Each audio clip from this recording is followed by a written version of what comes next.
उतना ध्यान नहीं आ रहा तो मैंने उनसे एक बात कही। मैंने कहा आपको बताता हूं, आप सब ने वैदिक गणित शब्द सुना होगा। Mathematics as a part of religious text दुनिया में कहीं सुना है क्या? ये वो चीज है जो किसी दूसरी धर्म संस्कृति में लिखी नहीं है। आयुर्वेद नाम से ही वेदों का हिस्सा है, यानी medical science as a part of religious text. मैं किसी दूसरे धर्म ग्रंथ का नाम नहीं लेना चाहता, पर वहां की आपने मैथमेटिक्स नहीं सुनी होगी, वहां की आपने मेडिकल साइंस नहीं सुनी होगी। हमारे यहां मेडिकल साइंस भी सुनी है और मैथमेटिक्स भी सुनी है। ये मूलभूत अंतर है हमारे और उनके अप्रोच में। दूसरा मैं उदाहरण बताना चाहता हूं, एक फंडामेंटल डिफरेंस।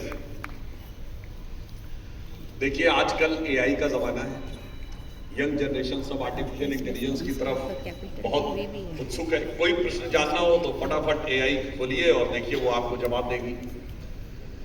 तो एआई के लिए प्रयोग होने वाली जो सबसे प्रचलित प्लेटफॉर्म है वो है चैट जीपीटी।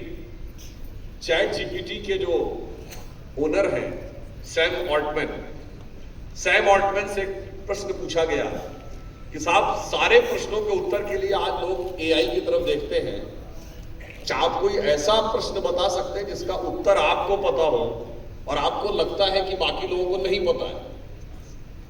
तो उनका जवाब जानते क्या था? उन्होंने ये कहा कि एक प्रश्न ऐसा है जो शायद आज तक लोगों को नहीं पता पर मुझे उसका एहसास हो गया है, वो है the absolute equivalence of Atman and ब्राह्मण। आत्मा और ब्रह्म में एब्सोल्यूट इक्विवेलेंस है, ये अंतर है।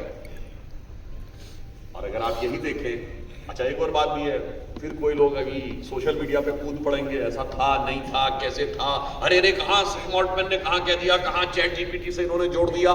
तो उन सब के लिए मैं कहना चाहता हूं कि 27 दिसंबर 2022 को 2:34 AM का सैम ऑल्टमैन का ट्वीट है, the absolute equivalence of Atman and ब्रह्म। अब ये वही है जो आदि शंकराचार्य जी ने कहा कि ब्रह्म सत्यम जगन मिथ्या जीवो ब्रह्म ना परः।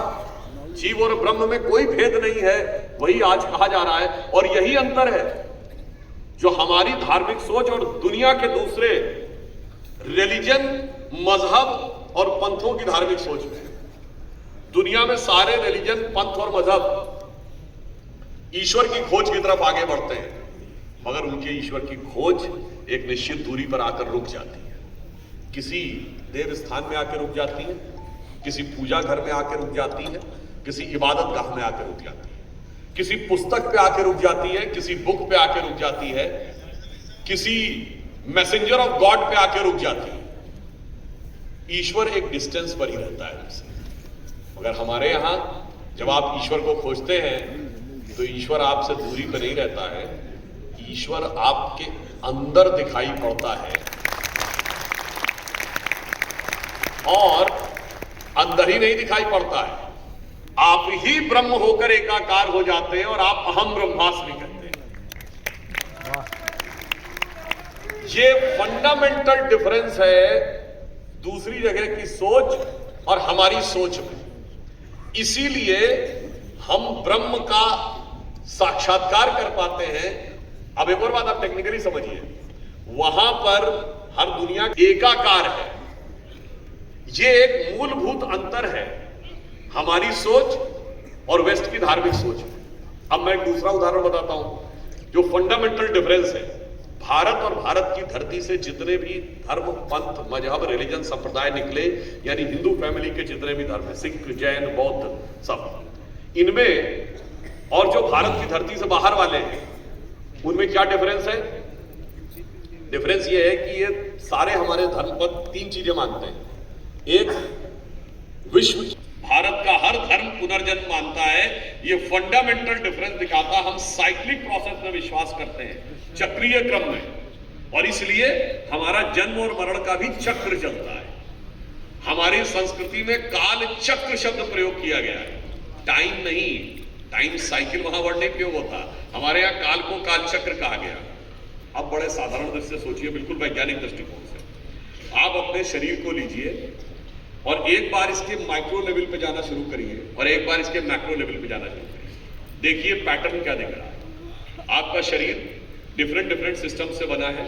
Circulatory system, respiratory system, digestive system, पाचन तंत्र, श्वसन तंत्र, तंत्रिका तंत्र, ये सब कैसे काम कर रहे हैं? साइकिल में, चक्रीय क्रम में। उस सिस्टम के अंदर different organs, heart, liver, kidney कैसे काम कर रहे हैं? साइकिल्स में।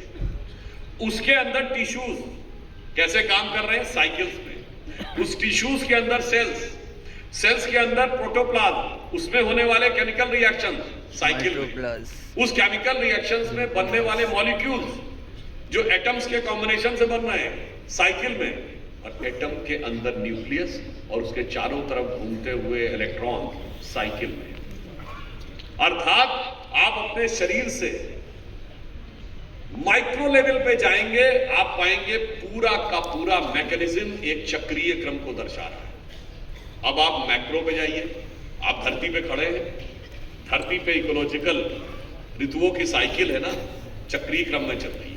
धरती अपनी एक्सिस पे घूम रही है, साइक्लिक। फिर वो सूर्य के चारों तरफ घूम रही है, साइकिल। फिर वो गैलेक्सी, मिल्की वे, यूनिवर्स, वहां से बिग बैंग तक आ जाइए, सब कुछ साइक्लिक है। यानी -इंफिनिटी टू +इंफिनिटी आप अगर कर्व प्लॉट करेंगे तो वो एक ही पैटर्न दिखा रहा है, चक्रीय क्रम। बीच में ऐसा कैसे हो सकता है कि हम चक्रीय क्रम से बाहर? और जो लोग, मैं किसी की धार्मिक भावना को हर्ट नहीं करना चाहता, पर मैं कहना चाहता हूं भाई, विज्ञान ये कहती है कि बिग बैंग थ्योरी के अनुसार यूनिवर्स के इनफाइनाइट क्रिएशन एंड डिस्ट्रक्शन होते हैं। अर्थात ब्रह्मांड का निरंतर जन्म और पुनर्जन्म होता रहता है। हम ब्रह्मांड के अंदर के हिस्से, तो हमारा पुनर्जन्म कैसे नहीं हो? वो जो नहीं कहता उसे समझना चाहिए कि वैज्ञानिकता आज की डेट में क्या कह रही है।